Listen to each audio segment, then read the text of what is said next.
Hello Roma vacationers, welcome back to Tiny Tour Tuesday. We are coming at you from the bells ringing because it's 6 o'clock and with Mircea today. He's going to be giving you your tiny tour of the Roman Forum. So welcome back to ancient Rome, and Mircea, take it away. Well, hello back, and tiny tour crowd. We're in the middle of the Roman Forum now. I remember a while ago we did the Palatine Hill. Now it's time for the Forum with its many facets and its ancient lifestyle. Basically, this would have been a place where you'd have found anything from a king to an emperor, depending on the age, but all the way down to beggars. It's the downtown and the original square of the city. Romans are so simple that they started their town on top of the Palatine Hill there, as I told you last time, and then by the 600s before Christ they put a draining ditch and they drained the whole valley behind me. Now, as they drained that, they dried the area, they pointed their finger at it, and they said, how do we call this outside area? I got it, let's call it outside area. Foro means outside, forum means outside area.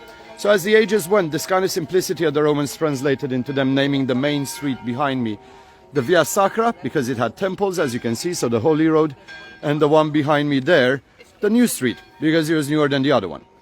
But don't worry, Romans are some of the simplest people. And as the ages developed, you're going to end up with more and more temples and more vestiges of the Romans over the basically 1,000-year span of using the Forum. Starting with one of the most famous is going to be right behind me as I turn. That would be the Arch of Titus.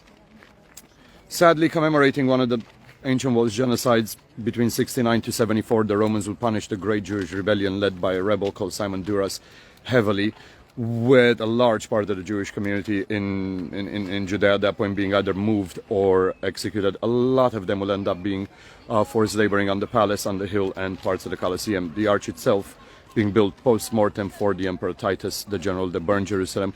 To its side, you'd have the Church of St. Francesca, famous for weddings in medieval times due to the fact that the Forum was turned, and there's a Jimmy, due to the fact that the Forum was turned into a botanical garden, which was often used for weddings and receptions. St. Francesca might also be famous to you because of Roman Holiday, with Audrey Hepburn and Gregory Peck starting the movie from the base of it, leading to many famous weddings. Now, many of those famous weddings, besides being Hollywood and rock and roll weddings, so definitely they didn't last that much due to facts. The local joke is that they don't last mainly because they got married in front of the local tribunal, which right behind me you have the Basilica of Maxentius and Constantine, what was supposed to be the Supreme Court of the late Roman Empire. The word basileus means leader in Greek, transforms to Latin in leader as well.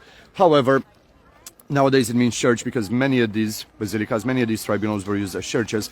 Also, let's not forget that the last Roman architect also happened to be the first Christian architect. So therefore, blueprints do shift. Next to it, you have the Temple of Romulus, built in 307, but turned into one of the oldest churches here, would be the tiny round one right behind me there. Turned into the Church of St. Cosma and Damian by the 500s and has the vestiges of the tribunal after its collapse in the 1200s as part of its monastery behind. They use it as a material. Past that, you will see the Temple of Antoninus and Faustina surrounding the Church of St. Lawrence. Very beautiful love story of an empress that dies far too young, and her husband will turn her into a goddess. And I'm referring to that tiny temple there. And in the distance, sadly barely seen, but not anything like you'd expected on TV, the Roman Senate House, which unfortunately tends to be more of a square blockhouse rather than the round opulent theater that Shakespeare told you all. But he was English, he never came here, so... Secret is, the Senate is square. Why? It was built during the Roman Republic when politicians are doing that with your taxes. Would you vote for a guy that makes a round Senate house made out of marble, or a guy that gets to work and makes it square?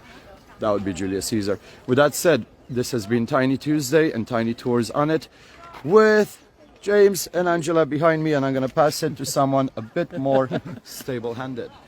Thanks for watching another Tiny Tour Tuesday, guys. We'll see you in 2 weeks when we are at the Circus Maximus. Have a great one.